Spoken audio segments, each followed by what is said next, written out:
if you keep up with what I'm up to on a regular basis, you'll know that I like to fairly often do slightly weird things with games criticism, and I like to treat games as, treat my writing in a sort of experimental fashion. Or at least sometimes I do. Obviously, when you work for a couple of big sites or like, a magazine or something like that, and you've got a set style to adhere to, it's very difficult to experiment, and fair enough.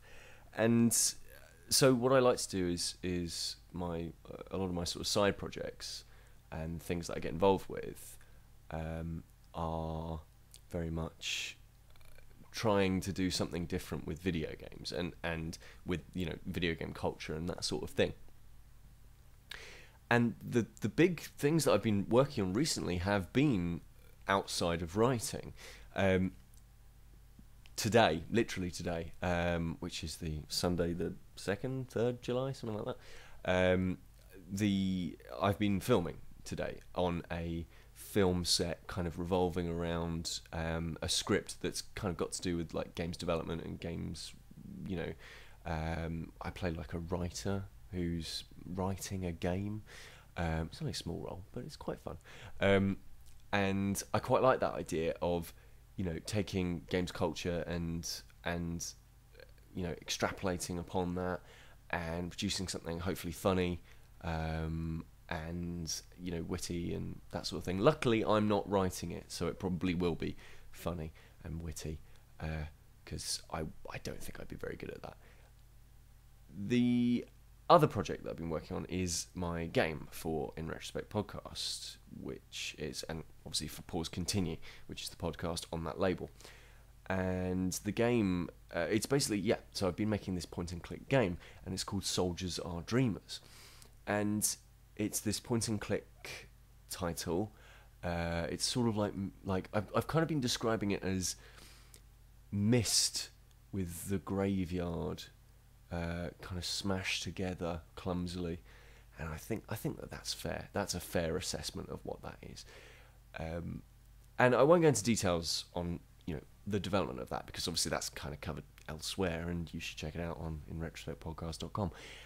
But the actual, what I sort of wanted to very quickly talk about is creating a game to help serve within games criticism.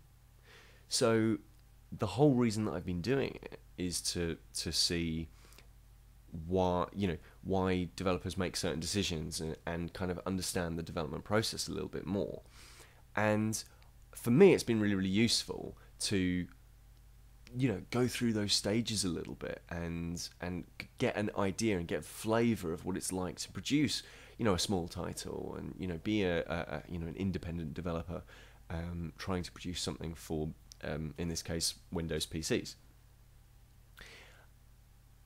But what I really want to talk about is just kind of stepping outside the boundaries of writing about games, because writing about games is brilliant, and it's what I love doing, and it, for me, I think it's what I'm probably best at doing. It's one of the things I'm best at doing in the world, except for, I don't know, drinking banana milkshake, which I'm really good at. Apart from that, I think I'm pretty good at games writing, and it's certainly the skill I've kind of been developing most. But it's always refreshing to work outside of that boundary, and whether that's taking what you've written and reading it in terms of a podcast, like writing a review and then just reading that review and putting it out as a podcast, which is what I originally did with my In Retrospect review show.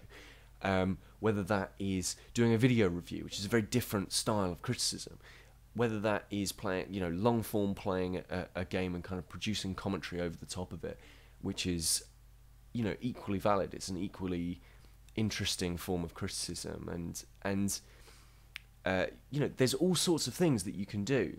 There are, I was reading somewhere that there is a games critic who does all of their kind of writing about games or discussing games in the form of origami, and I find that fascinating. And although I'd never want to do that because I'm not very creative with my hands, I absolutely love the idea of it, and even something like Rebecca Black, who I don't particularly think I think she's a great songwriter. I don't think she's a great discussing games, but taking games as the starting point and then making a song to discuss them, well, it's just wonderful. And it's kind of, you have to learn different skills, and you have to learn different ways of approaching, kind of trying to get the same results. With the end result being, I want to talk about games. But the actual process and the product that you put out there, that you put out for people to read or watch or listen to or look at origami figures of, it's very different.